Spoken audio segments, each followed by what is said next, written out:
혹시 요즘 따라 자꾸 움츠러들고 자신감이 뚝뚝 떨어지는 그런 느낌이 드시나요? 회사에서 실수하면 아휴, 나 왜 이럴까 자책하고 타인의 삶을 보며 나만 뒤처지는 건 아닌가 하는 생각도 들고요. 근데 이런 상황에서도 눈빛이 또렷하고 중심을 잃지 않는 사람들이 분명 존재합니다. 우리가 보기에 딱히 화려한 성공을 거둔 것도 아닌데 왠지 당당해 보이고 긍정적인 사람들 말이에요. 그 사람들은 어떤 마법 같은 걸 알고 있는 걸까요? 그런데 여러분, 사실 그 마법은 아주 평범한 생각 속에 숨어 있답니다.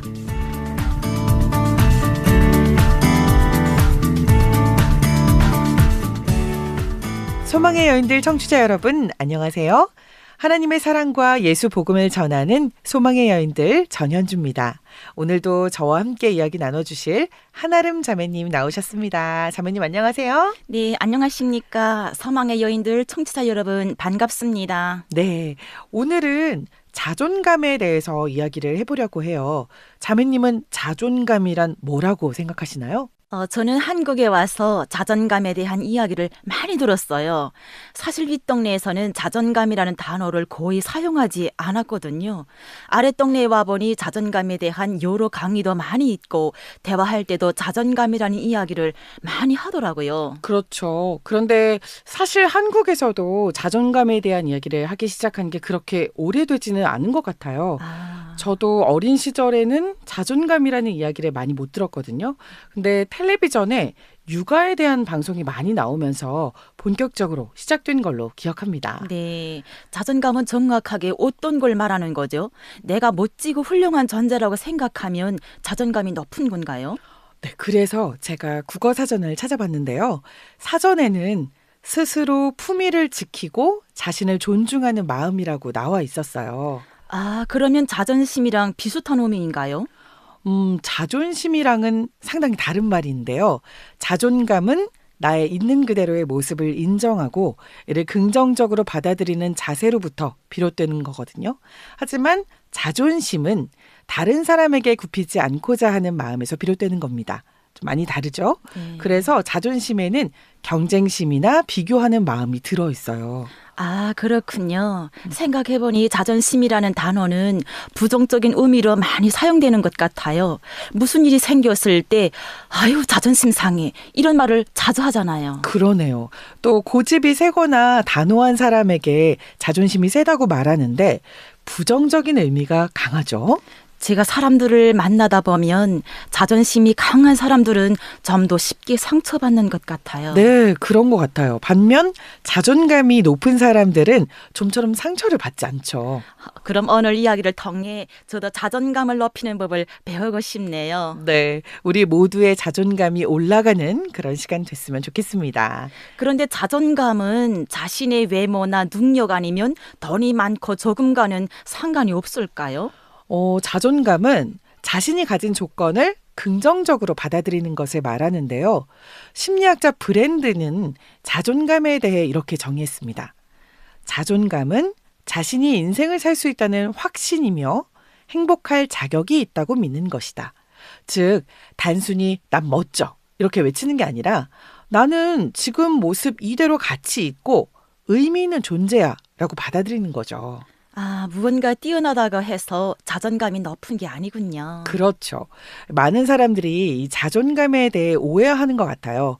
우리는 쉽게 가난하거나 외모가 별로거나 또 일의 능력이 부족하면 자존감이 낮을 거라고 생각하거든요. 맞아요. 저도 그렇게 생각했어요. 가난한 사람이 자신이 가난한 걸 부끄러워하지 않고 외모에 콤플렉스를 가지지 않고 또 능력이 부족한 것에 대해서 크게 스트레스를 받지 않고 자신의 삶을 즐기고 또 행복해한다면 자존감은 자연히 높아지는 거죠. 네, 어려운 것 같으면서도 어떤 건지는 알 것 같아요. 그러니까 자존감이 높아지려면 주위 신경을 쓰지 말고 자신이 있는 모습 그대로를 좋아하고 누리고 만족하자 뭐 이런 거죠? 네, 정확합니다. 다른 사람의 시선을 신경 쓰거나 또 다른 사람들과 비교하기 시작하면 아무리 모든 상황과 조건이 좋아도 자존감이 높아지기 어렵죠. 맞아요, 맞아요. 비교가 자존감을 제일 먼저 무너뜨리는 것 같아요. 맞습니다. 제가 예전에 읽은 글에 이런 말이 있었어요. 비교는 행복의 도둑이다. 남과 비교하는 순간 불행해진다는 거예요. 네, 자존감은 남이 나를 어떻게 보느냐가 아니라 내가 나를 어떻게 보느냐에 달려 있는 거군요. 네, 그렇죠. 그런데 우리는 참 남의 시선에 신경 쓰고 남과 나를 비교하면서 사는 것 같아요. 제가 중국에 있을 때도 참 많이 그랬어요. 힘든 순간마다 저 사람은 저렇게 잘 사는데 나는 왜 이렇게 살까? 특히나 이제 설 명절이라든가 이제 거기에 좋은 큰 일이 있을 때 중국은 큰 불꽃을 날리고 그다음에 이제 온 가족이 함께 부부간도 함께 손목 잡고 즐기면서 다니는 그런 일들이 많거든요. 이제 밖에 나가서 구경도 하고 백화점에 가서 이제 물건도 싸는 그런 일들이 이제 많은데 그때마다 그 한 가족의 그 뒷모습을 보면서 정말 제가 마음이 너무 아팠던 것 같아요. 한 번은 제가 이제 명절날에 그 사람들의 밝은 웃음 속에 다니는 그 모습을 보면서 한 번은 너무 슬픔에 잠겼던 일도 있었어요. 그랬군요. 그렇게 생각하면 마음이 금세 무너지더라고요. 그런데 지금 와서 돌아보면 그건 나는 어떤 사람인가에 대한 기준이 다른 사람의 시선에 있었던 것 같아요. 그랬군요. 중국에서도 어려운 시간을 보내셨으니까 또 충분히 그럴 수 있었을 것 같아요. 네. 그래도 그 모든 순간을 잘 극복하시고 또 오늘 이렇게 함께 이야기할 수 있어서 너무 감사합니다. 네. 근데 저도 자주 그래요. 저보다 잘 나가는 친구들 만나면 나도 모르게 비교하고 제가 초라해지는 그런 순간들이 있더라고요. 저는 개인적으로 아나운서가 되려고 준비하는 그런 시간들이 있었는데 몇 년 동안 준비할 때 먼저 이제 친구들이 꿈을 이루는 순간들을 보게 되잖아요. 네. 그때 저는 계속 무너졌던 것 같아요. 오디션을 보면 나는 떨어지는 걔는 계속 붙고 먼저 아나운서가 되거나 이랬을 때 계속 좀 무너졌던 그런 경험들이 있습니다. 근데 사람마다 다 꿈을 이뤄내는 그런 시간과 자신의 속도가 있는데 그걸 믿는 게 아니라 남이 너는 언제 되냐 이런 거 물어볼 때마다 저는 또 많이 무너졌던 것 같아요. 네. 우리가 자존감을 높이며 사는 건 참 쉽지 않네요. 맞아요. 다른 사람들의 시선이나 또 평가 때문에 자존감이 낮아지기도 하거든요. 저도 많이 그랬어요. 저는 충분히 괜찮다고 생각해도 주변에서 저에 대해 함부로 말하면 스스로 나는 정말 부족한 사람인가 하는 생각을 하면서 움츠러들게 되더라고요. 그런 생각이 들 때 떠올리면 좋을 이야기가 하나 있는데요. 어느 날 한 강연자가 청중 앞에서 5만 원짜리 지폐를 들어 올리면서 이렇게 말했대요. 이 지폐를 가지고 싶은 사람 손 들어보세요. 모두 손을 들었을 것 같은데요. 네, 맞습니다. 모두 가지고 싶었겠죠. 그래서 모두 손을 드니까 그 강연자가 그 돈을 꾸깃꾸깃 구겼대요. 어머, 돈을요? 네, 그러면서 이렇게 말했대요. 지금도 가지고 싶은 사람 있나요? 상관없지요. 다시 펴면 되니까. 그러니까요. 그래서 여전히 대부분 손을 다 들었대요. 그랬더니 이번엔 지폐를 바닥에 던지고 밟으면서 더럽혔대요. 이거 돈에 대한 학대 아닌가요? 학대죠. 그러면서 또 이렇게 말했답니다. 그래도 이 돈을 원하십니까? 당연한 거 아니에요? 그런다고 돈이 없어지는 것도 아니니까. 그렇죠. 사람들이 여전히 손을 들고 있었어요. 그리고 그가 말했습니다. 이 지폐는 구겨지고 밟혔지만 그 가치가 변하지 않았습니다. 여러분도 마찬가지입니다. 그거군요. 네. 자존감에 대한 진짜 좋은 비유네요. 네. 우리도 인생 살다 보면 상처받고 구겨지고 다른 사람에게 밟히기도 하지만 하나님이 만드신 나라는 존재, 나의 가치는 변하지 않잖아요. 네, 바로 그겁니다. 자신의 가치를 잃어버리면 자존감이 무너지는 거예요.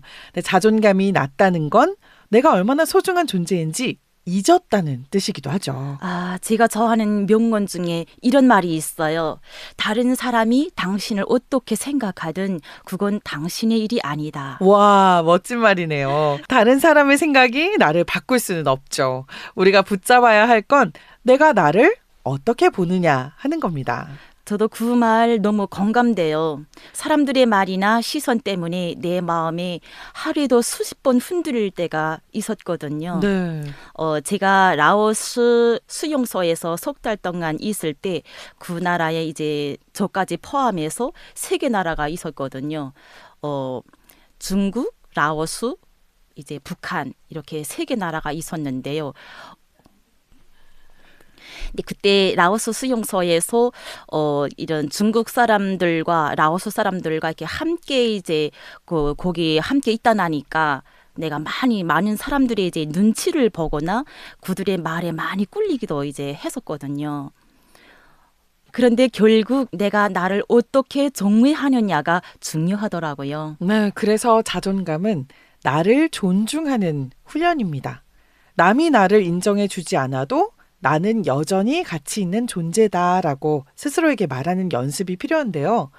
한 대학에서 교수님이 재미있는 실험을 했대요. 학생들에게 자신의 장점을 적어보라고 했는데요. 뭐라고 썼는지 궁금하네요. 네, 궁금하시죠? 네. 그런데 대답이 참 의외였어요. 대부분의 학생들이 잘 모르겠어요. 별로 없어요. 이렇게 말했대요. 아, 정말 의외네요. 자신의 장점을 잘 모르는가 보지요. 그랬나 봐요. 그래서 그 교수님이 그 다음에 친구의 장점을 적어보라고 하자 모두가 금세 수십 가지를 적었대요. 아, 남의 좋은 점은 금방 보는데 내 안의 좋은 점은 잘 안 보이나 봐요. 그런가 봅니다. 또 어떤 상담사는 이렇게 말했대요. 자존감이 낮은 사람일수록 거울을 덜 본다. 자기 얼굴을 보는 게 싫기 때문이다. 하지만 거울을 피하지 말고 매일 바라보면서 괜찮아.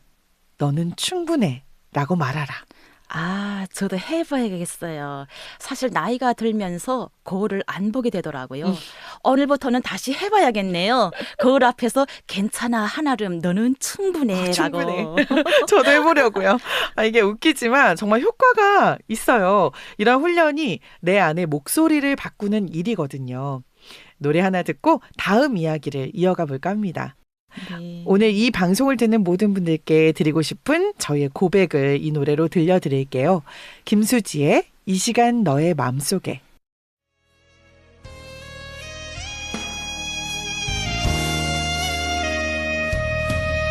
하나님은 너를 사랑해 얼마나 너를 사랑하시는지 너를 위해 저 별을 만들고 세상을 만들고 아들을 보냈네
여러분은 지금 소망의 여인들을 듣고 계십니다.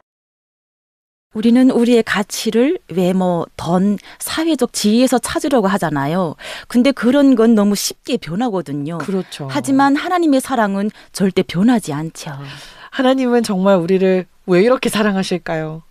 하나님이 우리를 지으셨기 때문이 아닐까요? 네, 그런 것 같아요. 그런데 그냥 지으신 게 아니잖아요. 네. 창세기 1장 27절에 하나님이 자기 형상, 곧 하나님의 형상대로 사람을 창조하시되 라고 적혀 있어요. 우리는 그냥 만들어진 존재가 아니라 하나님의 형상을 따라 창조된 존재예요. 그러니까 우리는 하나님을 닮은 존재라는 거네요. 그거 하나만으로도 너무 대단합니다. 그렇죠. 세상에서 제일 높은 신분의 자녀, 그게 바로 우리잖아요. 우리는 단순히 평범한 사람이 아니라 하나님의 설계도 속에 정성껏 빚어진 존재입니다. 하나님은 우리를 절대 그냥 만드시지 않고 각자에게 특별한 능력과 성격을 주셨다고 믿어요. 나랑 똑같은 사람은 세상에 단 한 명도 없으니까요. 맞아요. 그러니까 우리 모두는 하나님이 만든 명품인 거죠. 하나님께서는 나를 만드시고 너는 너답게 아름답다라고 말씀하십니다. 유명한 작가 맥스 루케이도가 쓴 너는 특별하단다라는 동화가 있어요. 제목부터 특별한데요. 네. 어떤 내용인지 너무 궁금해요.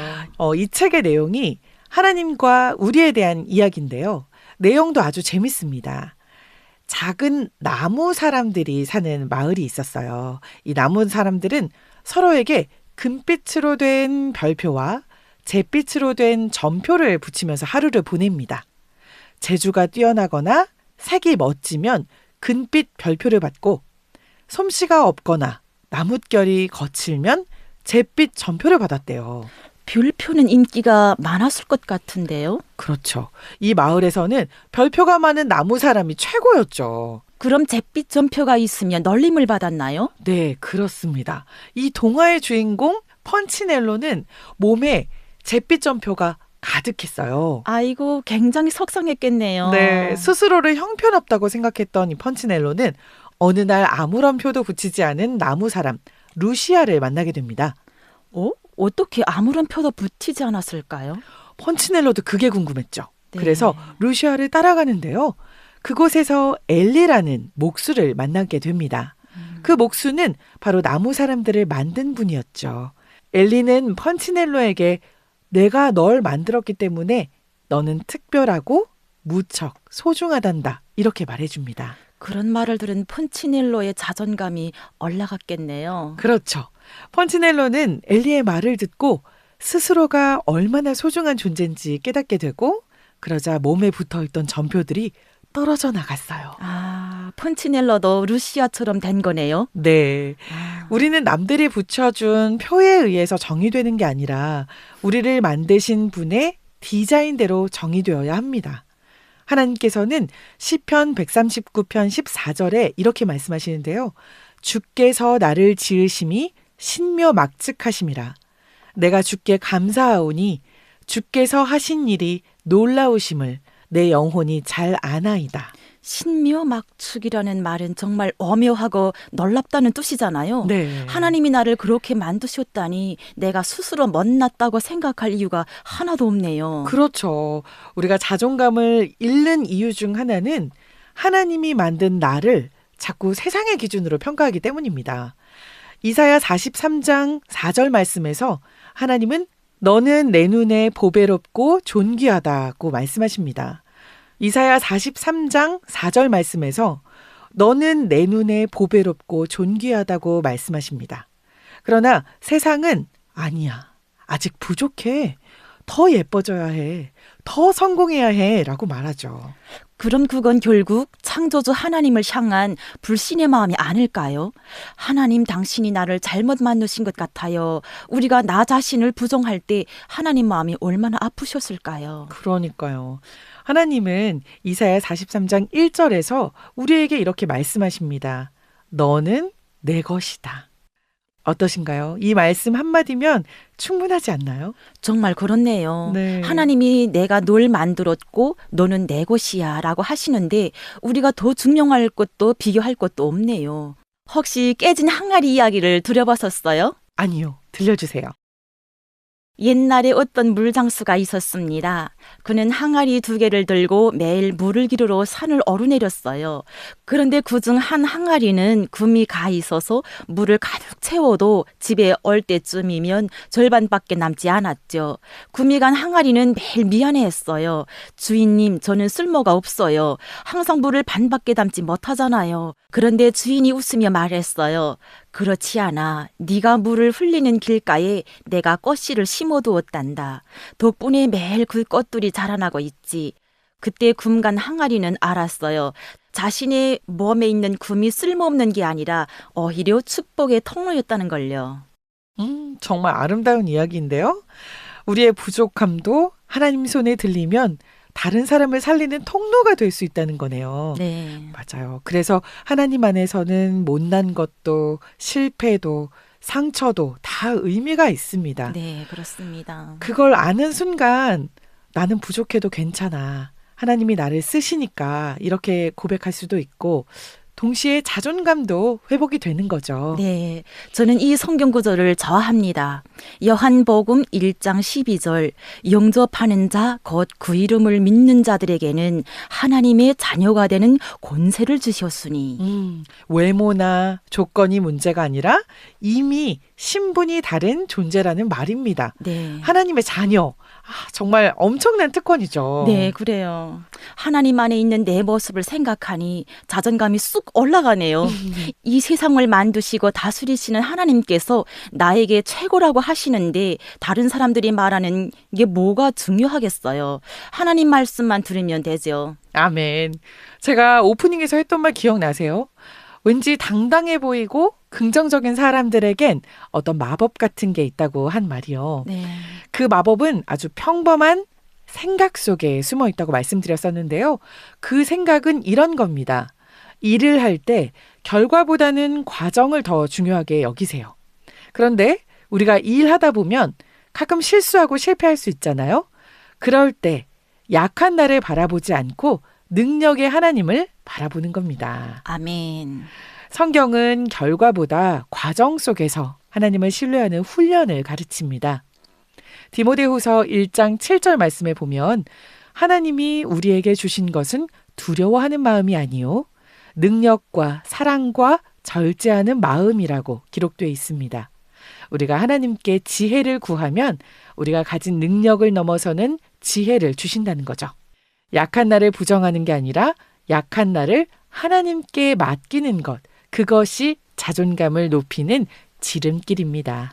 오늘 방송을 듣고 계시는 모든 분들은 하나님 안에서 정말 특별한 존재시니까 여러분을 만드신 하나님을 믿고 세상 가장 특별한 존재로, 존귀한 존재로 살아가시기 바랍니다. 네, 오늘의 삶은 고단하고 힘들고 어려움이 있을 수 있지만 나에게 천국을 약속하신 하나님께서 나를 사랑하시고 나와 함께 하신다는 사실만으로 기쁨과 평안을 누리시기 바랍니다.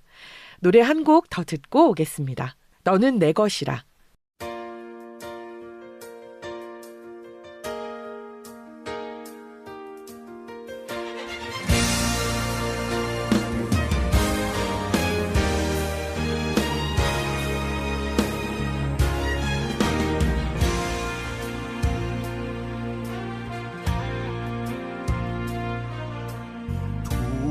두려워 말라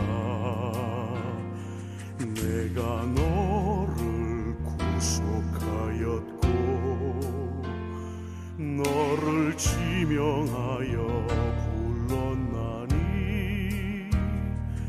너는 내 것이라 두려워 말라 내가 너를 구속하였고 너를 지명하여 불렀나니 너는 내 것이라 내가 물 가운데로 지날 때 내가 함께 하리라 내가 가운 대로 행할 때 너를 보호하리니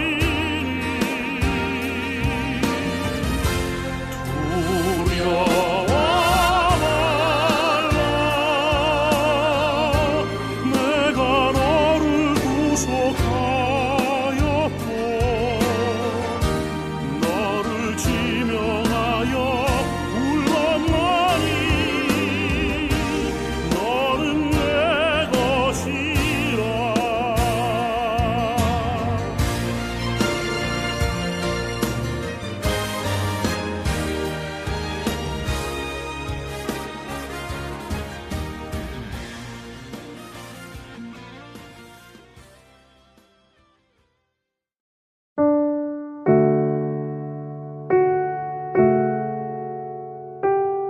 사랑의 하나님, 저는 지금까지 살면서 다른 사람과 나를 비교하고 뒤처지지 않기 위해 많은 힘을 쏟으며 살았습니다. 무시당하지 않기 위해, 내 자존심을 지키기 위해 많은 애를 썼습니다. 그러나 하나님께서 나를 자녀로 삼아주셨기에 이미 존귀한 사람이라는 것을 깨달았습니다.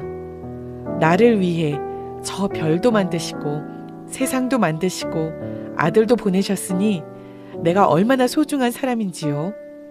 비록 나에게 상처가 있고 결핍이 있지만 그것이 오히려 다른 사람을 위로하는 도구가 되길 원합니다.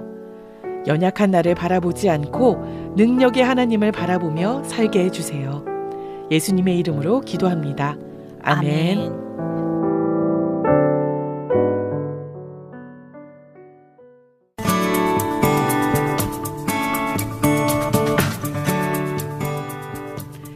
청취자 여러분, 오늘 방송 어떠셨나요? 스스로 부족하다고 생각하고 나는 참 별로인 사람이라고 느끼며 힘들어하셨다면 당신을 사랑하는 하나님께서 당신을 부르시는 음성에 귀 기울여 보세요. 당신을 향한 사랑의 음성이 마음속에 들리실 겁니다. 그리고 그 하나님께서 당신을 얼마나 소중한 존재로 만드셨는지 깨닫게 될 겁니다. 네, 오늘 이 방송을 통해 여러분을 존귀한 자로 만드신 하나님을 만나시고 하나님의 자녀로 살아가시길 바랍니다. 여러분, 주 안에서 귀한 하루 보내세요. 소망의 여인들, 오늘은 여기서 마치도록 하겠습니다. 지금까지 전현주 한아름이었습니다. 주 안에서 행복하세요. 행복하세요.